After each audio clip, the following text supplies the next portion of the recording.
Hi hello, എല്ലാവർക്കും സുഖമാണല്ലോ? എന്തൊക്കെയുണ്ട്? ഇന്ന് വെഡ്ഡിങ് ആനിവേഴ്സറിയാണ്.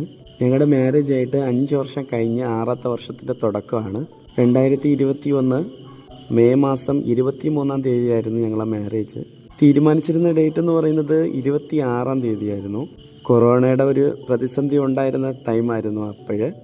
അതുകൊണ്ട് ലോക്ക്ഡൗൺ ആവാൻ പോകുന്നെന്നുള്ള രീതി വന്നതുകൊണ്ട് 23-ാം തീയതിയെ കല്യാണം കഴിപ്പിച്ച് കൊണ്ടുവന്നതാണ്. അങ്ങനെ ഉച്ചയ്ക്ക് 2 മണിക്ക് തീരുമാനിച്ച് 4 മണിക്ക് പെണ്ണിൻ്റെ വീട്ടിൽ പോയായിരുന്നു.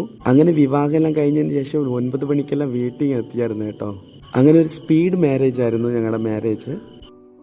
അതേപോലെ സ്പീഡായിട്ട് തന്നെ ഞങ്ങൾ 5 വർഷം തീർത്ത 6ാമത്തെ വർഷത്തിൻ്റെ തുടക്കമാണ്. ഇതാ നിങ്ങൾ കണ്ടുകൊണ്ടിരിക്കുന്നത് ഞങ്ങളുടെ മാരേജ് നടന്നപ്പോൾ എടുത്ത വീഡിയോയാണ്. ഞങ്ങളുടെ റിസപ്ഷൻ എന്ന് പറയുന്നത് 26-ാം തീയതിയായിരുന്നു. ഞങ്ങളുടെ മാരേജിന് ഫുഡെല്ലാം കൊടുത്തത് എങ്ങനെയെന്നാൽ ഈ പാർസൽ പാക്ക് ചെയ്താണ് ഫുഡെല്ലാം കൊടുത്തത് ആൾക്കാർക്ക്. ആ ടൈമിൽ കൊറോണ വല്ലാതെ സ്പ്രെഡായിക്കൊണ്ടിരിക്കുന്ന ടൈമായിരുന്നു. അങ്ങനെ നിറയെ ആൾക്കാരിനെ കൂട്ടിയിട്ട് ഒരു മാരേജ് നടത്താനൊന്നും പറ്റിയിട്ടില്ലായിരുന്നു ആ ടൈം. എൻ്റെ നിറയെ ഫ്രണ്ട്സ് നിറയെ രീതിയിൽ ദേഷ്യമെല്ലാം പെട്ടു. നിൻ്റെ മാരേജെല്ലാം ഇങ്ങനെ ഈ കൊറോണ ടൈമിൽ കൊണ്ടുവച്ചിരുന്നതിൻ്റെ കാര്യം എന്താണ്? കുറച്ച് ലേറ്റാക്കിയാൽ പോരെയായിരുന്നോ? 1-2 മാസം ലേറ്റാക്കിയിരുന്നെങ്കിൽ അടിപൊളിയായിട്ട് മാരേജ് നടത്താമായിരുന്നല്ലോ എന്ന് പറയുകയുണ്ടായിരുന്നു. ഈ മാരേജ് എന്ന് പറയുന്നത് നമ്മൾ തീരുമാനിക്കുന്നതല്ലല്ലോ, മുകളിലിരിക്കുന്ന പുള്ളി തീരുമാനിക്കുന്നതല്ലേ. അങ്ങനെ ആ പുള്ളിയുടെ കണക്കിലങ്ങ് വിട്ടേച്ചതാണ്.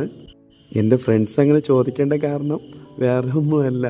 എൻ്റെ ഫ്രണ്ട്സിൻ്റെ മാരേജിനെല്ലാം ഞാൻ നിറയെ പണികൾ കൊടുത്തിട്ടുണ്ട്. ആ പണി എനിക്ക് തിരിച്ചിട്ട് പണിയാൻ വേണ്ടിയിട്ടാണ് അവരെ അങ്ങനെ ചോദിച്ചത് കേട്ടോ.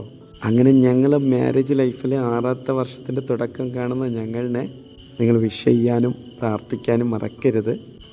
ഈ 5 വർഷത്തിൽ ഞങ്ങൾ നിറയെ വിഷയങ്ങളിൽ കഷ്ടവും പെട്ടിട്ടുണ്ട്, സങ്കടവും പെട്ടിട്ടുണ്ട്, സന്തോഷവും പെട്ടിട്ടുണ്ട്. ഞങ്ങളുടെ എല്ലാ സന്തോഷങ്ങൾക്കും സങ്കടങ്ങൾക്കും ഞങ്ങളുടെ ഫാമിലി 2 ഫാമിലിയും കൂടെ ഉണ്ടായിരുന്നു. ഇനിയും ഞങ്ങൾക്ക് ഈ ഫാമിലിയുടെ അറ്റാച്ച്മെൻറ്റും ഈ 2 ഫാമിലിയുടെ പ്രാർത്ഥനയും ഞങ്ങൾക്ക് ആവശ്യമാണ്. ഈ വീഡിയോ കാണുന്ന നിങ്ങളുടെ പ്രാർത്ഥനയും ഞങ്ങൾക്ക് ആവശ്യമാണ് കേട്ടോ. അപ്പോൾ പ്രാർത്ഥിക്കാൻ മറക്കരുത് കേട്ടോ. പിന്നെ ഈ വീഡിയോ കാണുന്ന നിങ്ങളുടെ പ്രാർത്ഥനയും ഞങ്ങൾക്ക് ആവശ്യമാണ് കേട്ടോ. അപ്പോൾ പ്രാർത്ഥിക്കാൻ മറക്കരുത് കേട്ടോ. പിന്നെ അടുത്ത വീഡിയോയിൽ കാണാമേ. ടാറ്റാ.